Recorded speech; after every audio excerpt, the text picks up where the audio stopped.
When you're floating around the waters around Vietnam and you're going to get into some trouble, what you want is the USS Missouri. But what you're likely to have in those shallow waters and those streams, inlets, and canals is something more like the LCM 6F Zippo. So let's take a look at it and see what's going on. By the way, good evening. I'm Old Deadman, your host. We're looking at another Devblog from Gaijin today. This one was released on Friday, so we're just a little touch behind. But don't you worry, we're keeping you up to date with all the latest goodies. Let's go ahead and jump right on in. The LCM 6F Zippo was an armored river monitor version of the landing craft mechanized series of small boats.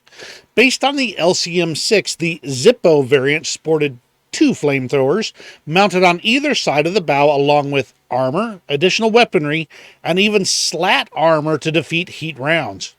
Used primarily during the Vietnam War, these boats were intended to tame the muddy and hostile shallows from enemy action. Tom Hain described the vessel thusly: if you took the gun out of the forward turret of a monitor and replaced it with a flamethrower, you got a Zippo boat. There couldn't have been a better name. Some Zippos had 2 turrets on the bow, so they could light up both sides at the same time. The center well deck held the fuel tank for the flamethrowers. When it was full, the boat rode low in the water. After a 10 or 15 second run at a target with both nozzles spraying flames, the boat would rise a few inches higher. "I witnessed this once," he said, from the next boat in line behind a Zippo.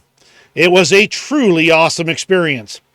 It left both banks of a 75-foot wide canal on fire, back about 100 feet for the length of a city block. It was truly awesome and an effective machine." The Zippo variant of the LCM-6 was 56 feet long, 14 feet abeam, and displaced 64 tons full load. The twin Detroit diesel engines pushed this small craft to about 8.5 knots, so you're definitely not winning any races with this one.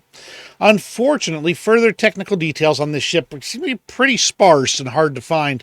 That said, from my research, the armor should shrug off heavy machine gun bullets pretty well, and possibly with the slat armor, small caliber high explosives.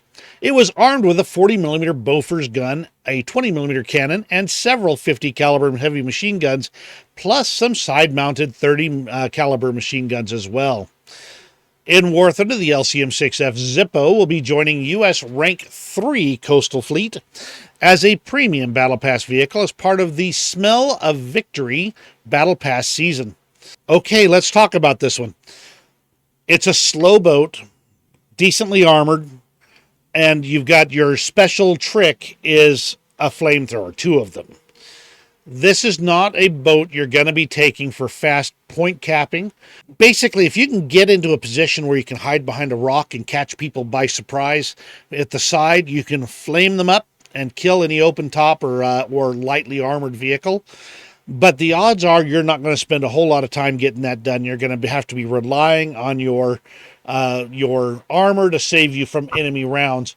And some of those rounds are going to well do in the LCM-6. That said, it's an interesting vehicle. It's unique. Let me know what you think of it. Give me a thumbs up if you enjoyed this video. And by the way, is this going to be the one that gets you into the Battle Pass? For me, it's the Sky Raider. If it turns out the Sky Raider is the free vehicle, I will be totally all about it. But I might actually invest in this one for it. But this is a unique one. This is fun. It's different. If I'm going after the Battle Pass, I'm probably going to end up with it anyway, but, it might be fun to play with and see what happens. Let me know what you think in the comments below. You have a great rest of your day, and we'll see you on the waves of War Thunder. The twin destroyed. The twin did it again. It was armed with and catch somebody from this. Hey, ow, gee, mama.